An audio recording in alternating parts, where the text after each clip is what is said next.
Hello guys! Hello! This is for Capricorn. Capricorn, welcome dito sa aking channel. Kapalaran 888, welcome guys. Alamin natin kung anong messages, vibration, gabay energy para sa inyong lahat. This is the last week of 2025 guys. Okay, Capricorn. First card natin is number 32, 5. Commune with the dead. Okay.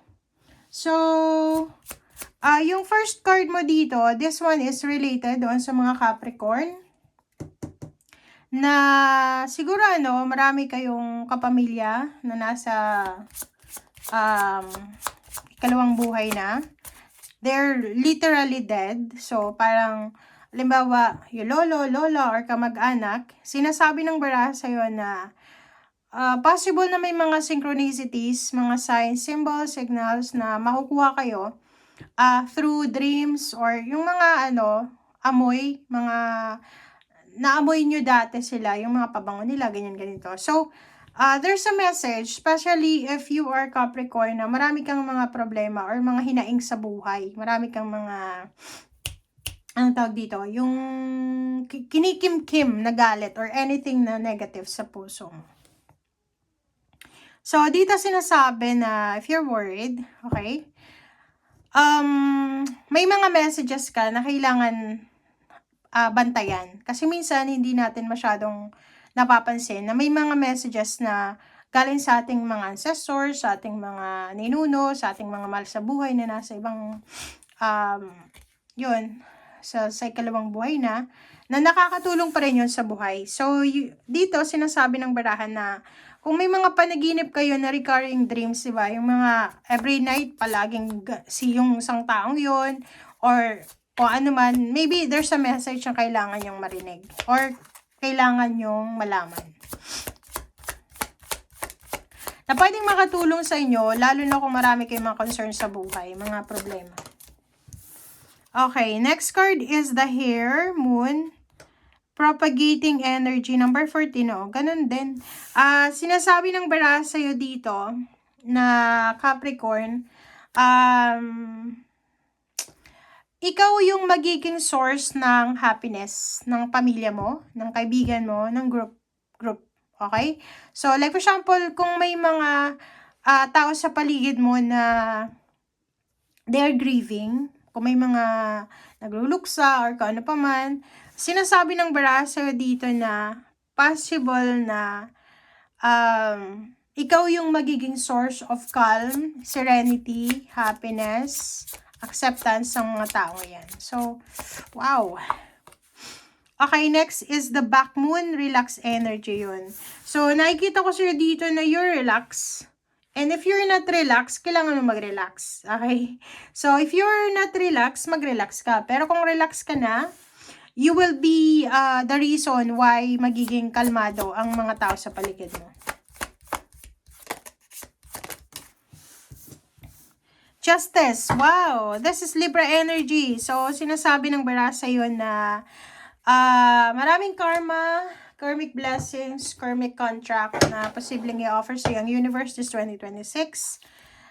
Pwedeng may kaso ka na ipapanalo, contract signing, paperwork, documents na posibleng maayos mo sa taong ito. Job contract, diba? Doon sa iba na naghahanap ng kontrata or naghahanap ng trabaho, maybe you will receive a contract na talagang balance yung kontrata, both you and the employer or the company. Okay.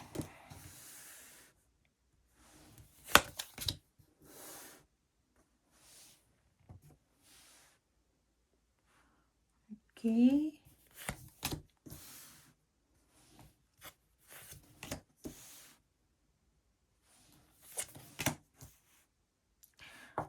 Okay, so yung 5 cards na to, sinasabi ng baraha sa'yo dito na yung first card mo, maybe for the past few years or maybe months, medyo stagnant ka. Maybe yung iba may trabaho pero hindi masyadong maganda yung takbo ng finances. May trabaho tapos biglang nawala ng trabaho, ganyan. Yung parang part-time lang. Dito sinasabi ng baraha sa'yo na this year, maraming mga financial offer or job offers or financial new beginnings ang posibleng papasok sa buhay mo. And sinasabi ng barahan na yan na yung mga dreams, hopes and dreams nyo ay posibleng mangyari na, lalo na if it in terms of money or finances. Tower, sinasabi ng baraha dito na wala namang perfect na buhay, 'di ba? Walang perfect na buhay. So, yung 2026 mo, depende daw 'yun sa iyo. So, if you want to have calm, serene relationship, family, you need to control your emotions. Kasi anytime pwedeng bumagsak yung mood mo, ganyan ganito, lalo na sa panahon ngayon. And sinasabi ng barahan na iwasan mo lang na kumbaga, normal na tao, ganun eh. 'Di ba? Human being. Pag wala kang pera, wala kang trabaho, tapos may mga kapamilya ka pa na iti-trigger ka, so syempre magkakaroon ng gulo. So, ang sinasabi ng baraha sa'yo dito na mag-focus ka doon sa pagkakakitaan mo. Okay? Focus ka sa pera ngayong 2026. Huwag kang masyadong padadala sa emotion kasi minsan mapaglin lang yung emotion. Alright?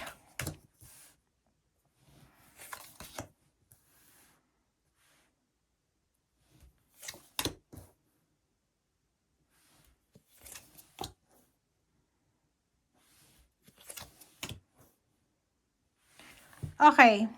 7 of Cups, 4 of Wands, Justice. So, double justice, guys. So, sinasabi ng baraha sa'yo, congratulations sa'yo. Kasi, talagang justice will serve para sa'yo this year. So, kung sa nakaraang taon, maraming umapi sa'yo, maraming gumawa ng masama laban sa'yo, this year is your year.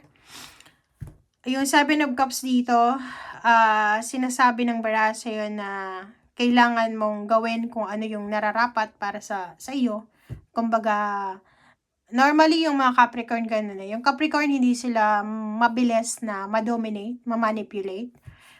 And nakikita ko sure dito, may possible na magpapatayo ng bahay, may possible na wedding, okay? Wedding anniversaries, contract signing, victory and success. Maybe there's parang ano to eh. Ang tawag dyan, victory and success, recognition, awards, rewards. Tatakbo ka ba sa eleksyon, kung may eleksyon sa taong 2026? And magkakaroon ka, ito yung pinakamaganda. Kasi kasabay ng 4 of Wands, Justice na double, Justice na star, tsaka Ace of Pentacles, tsaka Elder of Cups. Atong Guardian of Pentacles, ikaw daw ay pagkakatiwalaan ngayong taon na to ng pera ng universe. So, kung halimbawa yung nakarang taon, mga taon na hindi masyadong galante ang universe sa'yo, ngayon ay magiging sobrang galante. Okay? Thank you guys. Bye!